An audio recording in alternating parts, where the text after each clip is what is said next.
relação entre as religiões, entre o cristianismo e a ciência, é uma relação que é bastante complexa e carece de um olhar crítico. Quando nos referimos especialmente à relação entre a Reforma, as tradições protestantes e a ciência, temos um elemento irónico que o correr da história nos traz. Obviamente, e é aqui o centro desta nossa conversa, obviamente,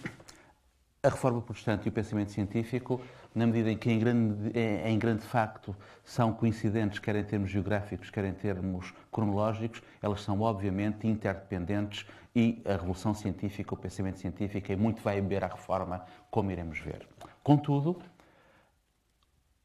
o aspecto central da Reforma Protestante, o sola Scriptura, o centrar enquanto autoridade todo o respeito, toda a veneração, toda a inspiração ou toda a revelação mesmo no texto sagrado, irá conduzir muitas correntes protestantes ou de origem protestante a um fundamentalismo baseado no texto bíblico que, a partir do século XVIII, fundamentalmente, irá colidir com o pensamento científico. Ainda hoje,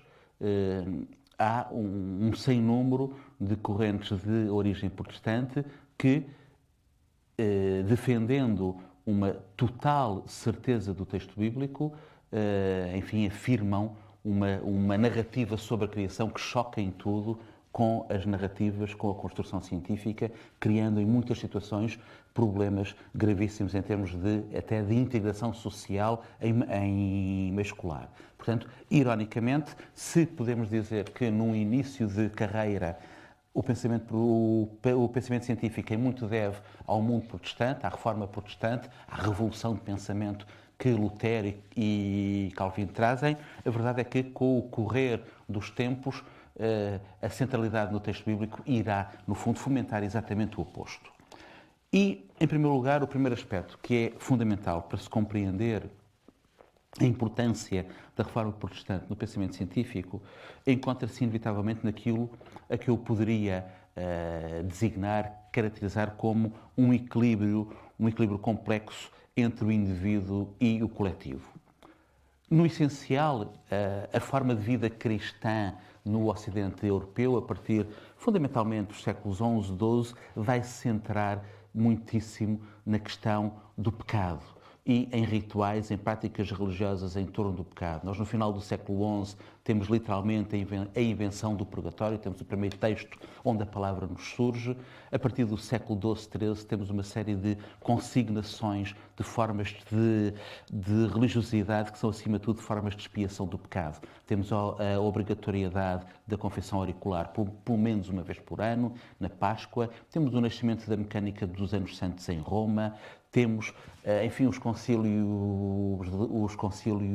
de Latrão, fundamentalmente o quarto, onde se vão criar uma série de normas contra as heresias. Temos o nascimento da Inquisição. Portanto, quando chegamos efetivamente ao Renascimento, ao humanismo, temos um divórcio muitíssimo grande entre uma sociedade intelectual que valoriza o indivíduo e uma piedade religiosa que se cimentou ao longo dos últimos 4 séculos, que sim valoriza o indivíduo, mas valoriza o indivíduo na sua relação com a ideia de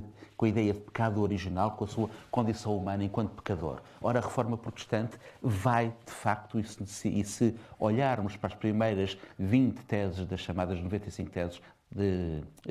Lutero, a Reforma Protestante vai centrar-se fundamentalmente no voltar a recentrar no indivíduo a responsabilidade da sua relação com o divino e com a questão da culpa e, acima de tudo, com a superação da culpa, com a possível salvação. Ora, esta responsabilidade do indivíduo, no fundo, vai trazer um outro aspecto fundamental que aqui já se relaciona diretamente com o pensamento científico. É que, para Lutero, nós vamos deixar de ter essa dimensão casuística, no fundo, que era permitida com a capacidade que cada um tem ou de se confessar, ou de pagar uma indulgência, ou de fazer uma peregrinação a Roma. Isto é,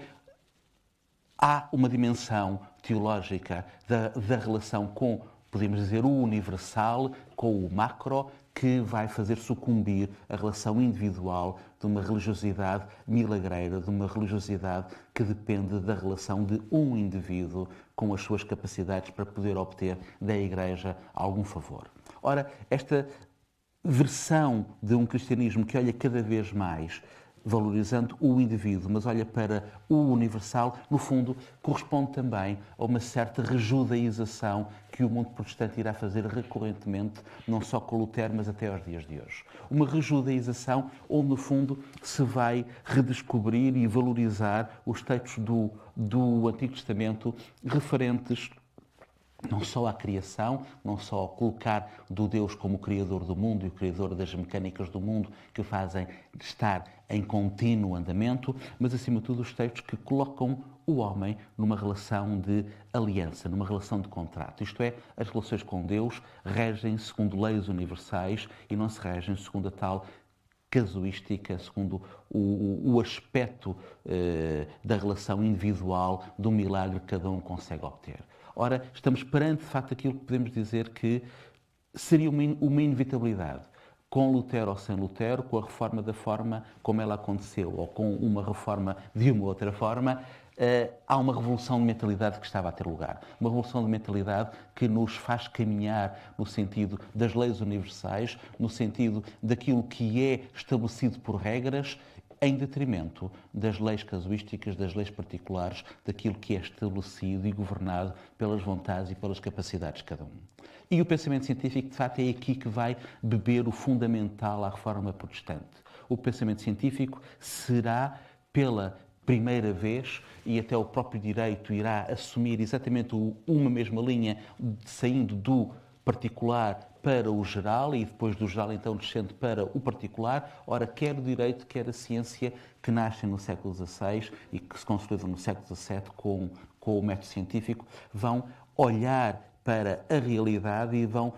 perceber, vão entender, vão tentar ler essa realidade através de leis universais, leis estáveis, leis que são determinadas pela divindade, obviamente, são determinadas, acima de tudo, por um princípio de sabedoria. Tudo está ordenado, tudo está organizado de acordo com uma sabedoria e não mediante acaso algum. Portanto, ao homem, ao cientista, ao humanista, é possível olhar para o mundo, é possível descrever o mundo e é possível conseguir atingir essas leis, qual imagem do rei Salomão, que se Deus lhe der, ele consegue atingir a sabedoria. É uma sabedoria que, de facto, é tida muito no campo do sagrado, muito no campo até do místico, e quando falamos em ciência, no século XVI, XVII ou mesmo no século XVIII, quando chegamos ao século XVIII e temos o grande formulador da chamada ciência moderna, Isaac Newton, nós efetivamente não podemos distinguir entre mística e pensamento científico, não podemos distinguir entre teologia e pesquisa científica. A grande parte da pesquisa científica que é feita por Newton em torno das leis universais é, acima de tudo, uma forma de entender o mundo que é essencialmente teológica.